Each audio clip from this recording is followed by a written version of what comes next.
Hey guys, what's up? Karma Sphinx here, bringing guys another Magic the Gathering deck tech. This time it'll be modern blue-green Merfolk titled Ugh Merfolk, man.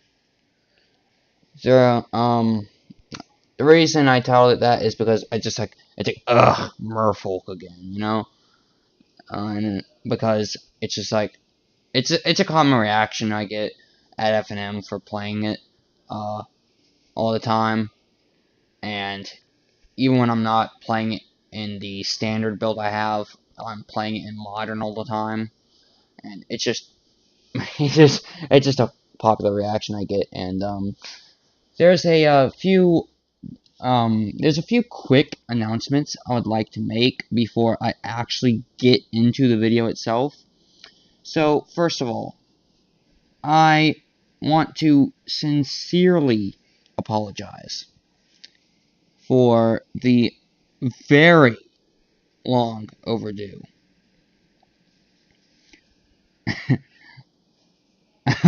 hiatus.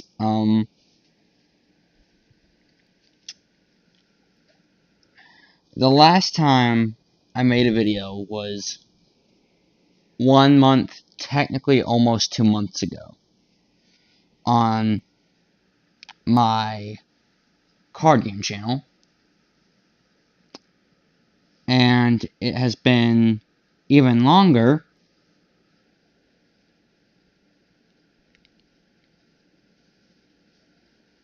since I've uploaded. Well, not technically longer, it's about as long since I posted on my main channel, Duel and Charisma. There's a lot, and I mean a lot, of things that have happened in that 1 to 2 month span, that's been going on in my life. Most of them are personal, which I don't really feel like getting into. What I will say is I ended up breaking my Sony. Well, I didn't. I technically I was not the one to break it, but it was inadvertently my fault because of my stupidity. What happened was I laid it down on my table instead of on my desk like I usually do. Um, and it's a pretty small table. It's not like a kitchen table or anything. It's one of those standing tables with only 2 legs. You know. Um, I mean it's super small. Um, like you could literally pick it up and move it with ease. Um, it's basically the same height and width as a director's chair. Um, that's a pretty good comparison I would use. I put my headphones there once I was done streaming on my main channel, instead of putting it back on my desk like I do 90% of my time, 90% of the time upstairs. Uh, um, and then my little brother came home, and he was wanting to know why they were sitting there, because that's an unusual place for them. I guess he thought I just misplaced them. So he did a very nice thing, which was coming up to alert me that, hey, here's your headphones. But in the process of that, while going up the stairs, he tripped on one of the stairs, and of course he fell on them because he was holding them in such a way that it would have hit the ground before his body, and his body just crushed one of the earpieces. Um, so technically it was usable, but after 5 different times duct taping it and gluing it was just unsavable. It's just unsavable, unrecoverable. Sorry, and we just figured it'd be better to buy a new headset than spend all that time and money and effort replacing it. So that's what we did. Now I've upgraded to the Sony Platinum headset, which is a straight upgrade to it. And it's also good because it's just better for the PS4 as well. Because it has all these sound enhancement effects and everything. It's just you'll be seeing a lot of improvement in the content quality in the future. And I think that despite all the negative that's happened in the 1 to 2 month span, I do genuinely believe that the content you will see from now on will be a major step up, which is really about the best I can hope for. That being said, as for the second announcement I'm going to make, I will, of course, be streaming, no doubt about it, on my main channel, and occasionally just posting videos on my main channel. But I want to kind of focus more so on Magic the Gathering content for now, because that is my current addiction, per se. The last time I recorded a Magic the Gathering video, it was for Magic the Gathering Online. My Magic the Gathering Online account had about $250 worth of cards and just overall value. My overall account value was about $250. Since then it's shot up. Just because I've been so obsessed with Magic, I've been so obsessed. I'm sorry, with Magic. I've just been spending and spending and spending, and basically, it's no longer. It was no longer. It was no longer me living on a check to check basis. It was me getting a check to check basis to spend exclusively on a site called cardhoard.com, which is where I go for all my Magic the Gathering online singles. And we ran into a problem there as well. Well, I'm sorry, I shouldn't be throwing you guys into my problems. I ran into a problem there as well, just because they considered me trying to recharge, well, not recharge, but trying to refund a product, a purchase, I'm sorry, that I'd made. They considered that perpetuation of fraud. And they have since locked me out of my account, which also shut down access to, obviously, the access of that account, which I had my entire collection added on there, which took some time. I had tons of decks built on that site, and not to mention, of course, the most devastating effect of that was I can no longer buy cards from them until the foreseeable future, if ever at all. Which means that I'm basically stuck with the singles I have. But in case you're wondering, my overall account value, I've spent probably about a minimum of 5 to maximum of 750. It's anywhere from 500 to 750 max on my Magic the Gathering Online account. And in a way, it's kind of good that I'm not able to feed my addiction anymore. I just wish that the circumstances were better in case, I did want to spend money, and just limited it. But anyway, that's not why you guys are here. It's just kind of like my 10-minute return rant or whatever. I do want to give a huge shout out to Swaggy P, long-time supporter of the channel from the beginning, both channels. The reason I created both my channels, the reason I did not delete both my channels like I had originally intended to do, and you know, it's just he's just an amazing person. Like seriously, um, he really is. Um, so I'm not looking for a response. I'm not looking for a comment. I'm not looking for anything. I'm looking for him to see and hear this part of the video and personally hear me say from one idiot behind a computer screen to a person who's probably that's not important. Uh, uh um I thank you. I genuinely thank you. Anyway, that stuff being out of the way, let's just go ahead and get into what today's video is, which will be a modern deck tech. This will be for Merfolk, in case you couldn't tell.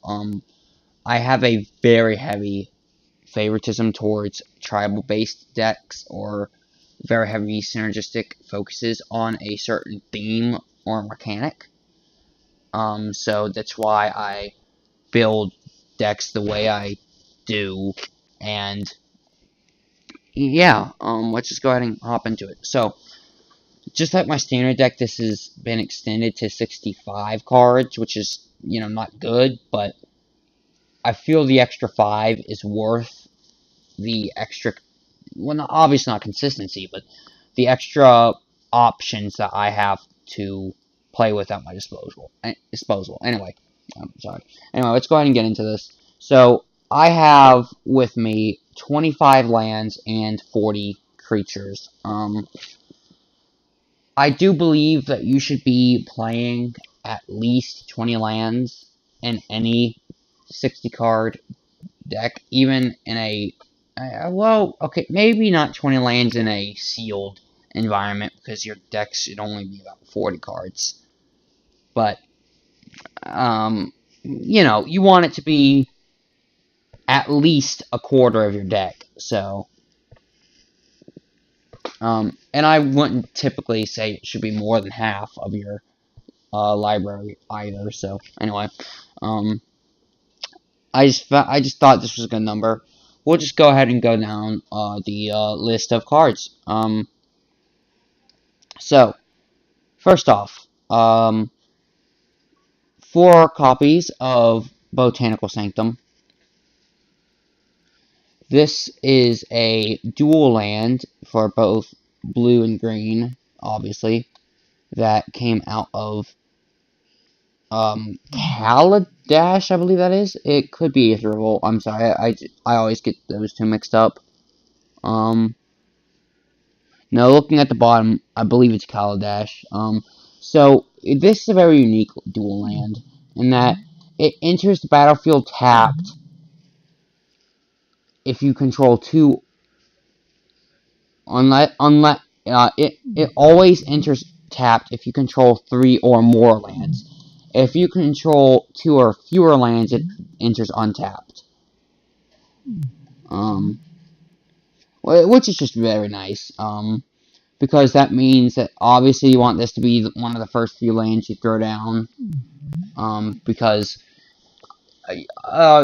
it's just very important, in my opinion, that you have basically 50-50 split between your blue and green mana sources, so that you have access to the different colors you'll need and the specific color costs of different cards in order to play them, and that becomes more apparent later on. I did, and you'll see this with my basic land count. I did slightly lean towards the. I did slightly lean towards the green sources more so than the blue sources. But it's just I don't feel monocolor Merfolk Tribal is the way to go about it. I don't believe you should do monocolor. I believe it was meant to be blue-green. And that's the way, in my opinion, it should be played. Obviously, if you have a different thought, it's your own thought, and I'm not here to change that, but it's just the way I see it. So 4 copies of that card. Next up, we're running 4 copies of Hasep Oasis. This came from Hour of Devastation. You can tap it to add 1 colorless mana. There's a very big difference between colorless mana and generic mana. Colorless mana just is that symbol you see there, where it's the gray circle with a kind of diamond, well, not diamond-esque shape, but kind of similar to that. Generic mana is the type of mana that you see on its 3rd effect, well, ability, where it's got the one, where it's got a number colored in black inside of a gray circle. That's generic mana. Just in case you didn't know. You can also tap this card, and it is considered mono green because it only produces green. Well, I mean, it produces colorless, but typically, it's not a dual land, basically, is what I'm saying, unlike botanical. The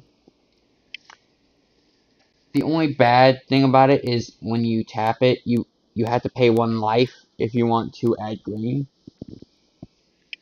So, I don't really recommend this.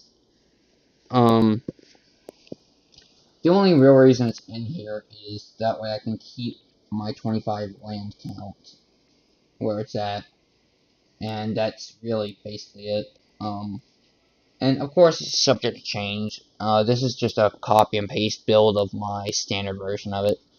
But I'll reverse it out soon. And I'll make a video on my thoughts of Guilds of Ravnica later on down the line. But I do want to say that this is not going to be viable for all that long. Anyway. You can pay 1 generic and double green and tap it in order to sacrifice a desert, which could include this because it's also a desert, to give target creature +3/+3 until EOT, and you activate this only at a time you could at sorcery speed.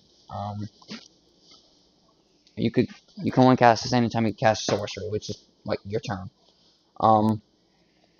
You also cannot do this as a combat trick where you go in the middle of battle and in mid-combat you just decide, hey, I'm going to do this. No, it doesn't work like that. There's just not much, unfortunately, that it can do for you. But it's there, like I said, primarily for the land count. And on top of that, we have 4 copies of Unclaimed Territory, one of the best tribal lands in the game. What it does is it enters the battlefield. When it enters the battlefield, so whenever ETBs you choose a creature type, which of course you're going to choose the creature type of your tribe, and you can either tap it to add 1 colorless mana, or tap to add 1 mana of any color, which you can only spend to cast a creature spell of the chosen type. So obviously you'd call Merfolk, and then you tap it for either blue or green to cast that Merfolk card. And it's that simple. And obviously I shouldn't have to tell you this is the best land in the entire build. Outside of that, it's very simple. Just 7. We're just running 6. Is it 7 or is it 6? No. We're running 6 island and 7 forest. If we really wanted to, we could cut out the 4 Hasep Oasis for a total of 8 each, because 2 to go over to the islands, that's 8 island, 1 to go over to the green, which is forest. So we could be running 8 forest, 8 island, 8 forest, and then have one left over for just whatever we want to play, or we could just cut that out and replace it with something else out, but whatever. Anyway, that's it for the land count. The unclaimed territory card came out of Ixalan, obviously. And, of course, the lands I use are just foiled, unhinged lands, because those are my favorite. So, there's that. I understand nobody cares, but, anyway. Moving on to the creature lineup, I will be going over these cards by color and then CMC. So, first off, and I will say I do like low-cost creatures. Just because I like having early turn plays, and it works out because sometimes like in this build, it's very effective. So, Miss Cloaked Herald, we're running her at a total of 4 copies. It's a single blue for a 1/1, so it's one blue for a 1/1 Merfolk warrior that simply states that it's just unblockable. It just cannot be blocked. It's that simple. It came out of Rivals of Ixalan. This does not rotate out, nor does the next card, nor the 2 cards that follow the one after Jade Bearer. But anyway, because I believe everything pre-Rivals of Ixalan rotates out, but anything from Rivals onward stays in rotation, so that's good. It's just really fun using this as a mini version of a big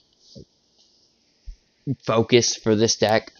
Obviously it's Merfolk, so it's +1/+1 counter dot deck, but more so than that, I have a specific themed focus on unblockable creatures.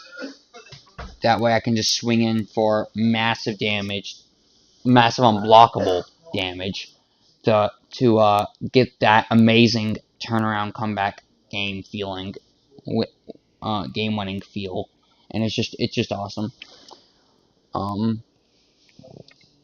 And we'll get to the card that this is a mini version of later. Moving on, 4 copies of Jade Bearer.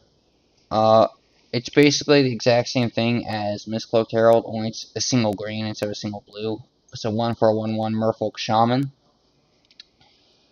This is a more restrictive version of a card that is obviously in this list. That's the clear superior.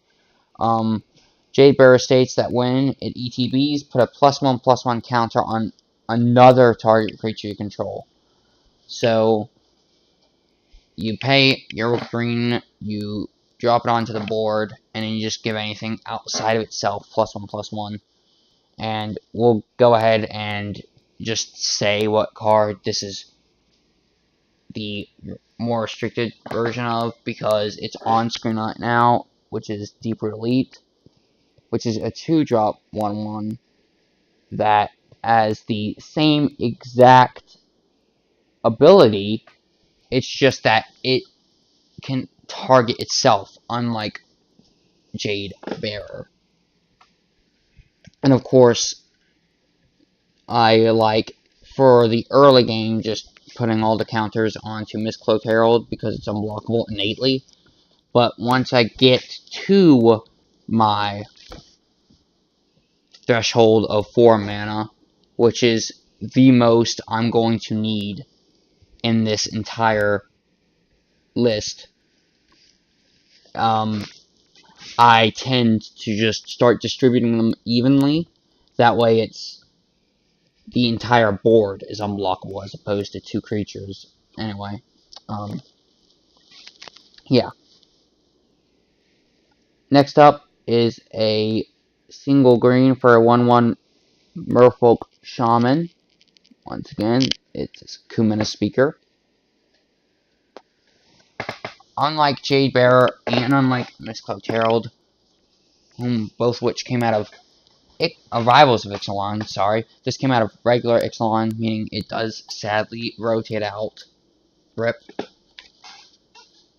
It states, whenever you control, well, I'm sorry, technically, it's the way it states it is, Kumina's speaker gets +1/+1 as long as you control another merfolk or an island. So even if you don't have that island on board, that's fine. All you're gonna need is that merfolk. So it becomes a 2/2, and it's a static +1/+1, not a +1/+1 counter, which is important. But it is nice that we can have a 3/3 unblockable by turn 2. So there's that.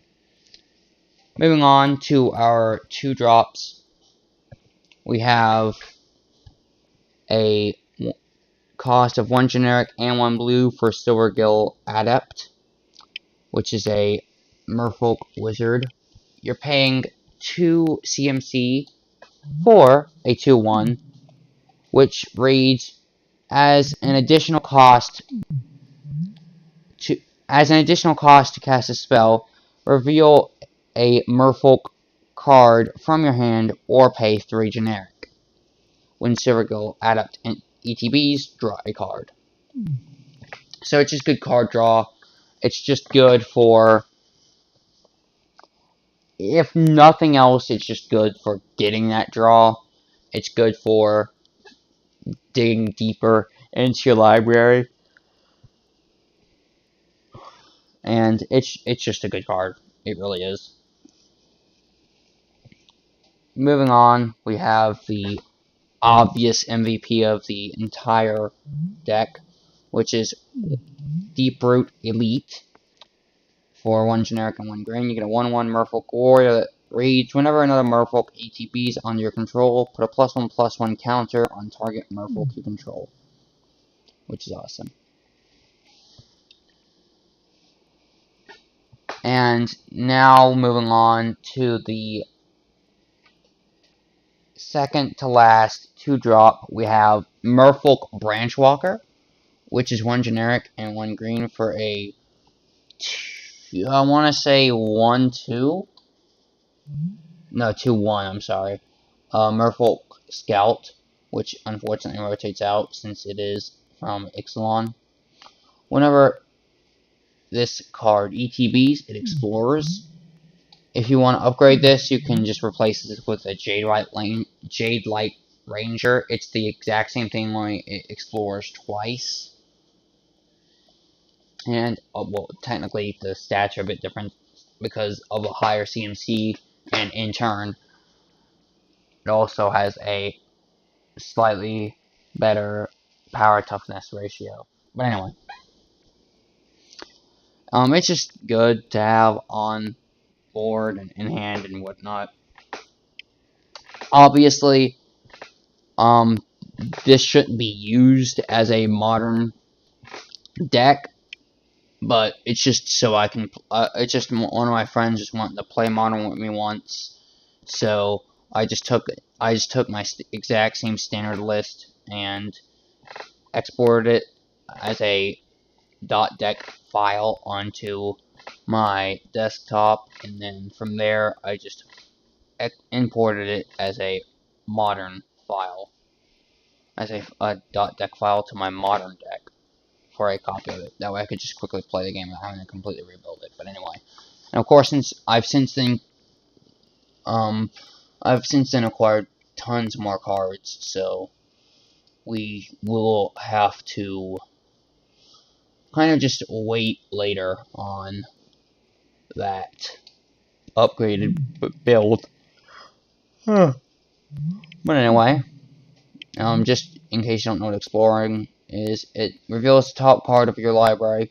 Put that card into your hand if it's a land, otherwise put a +1/+1 counter on this creature, then put the card back on top of your library or put it into your graveyard. Next up, we have our final 2-drop creature, which is 1 blue and 1 green for Merfolk Mistbinder, which is a 2/2 for 2, Merfolk Shaman, which gives a static +1/+1 to all the Merfolk you control. And it's just a good lord. Well, lordess in this case, but anyway.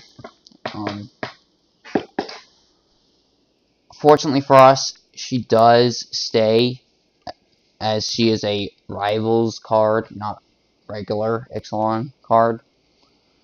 As does this card, which is our first 3-drop, first and only 3-drop, Jungleborn Pioneer, we are also running 4 of.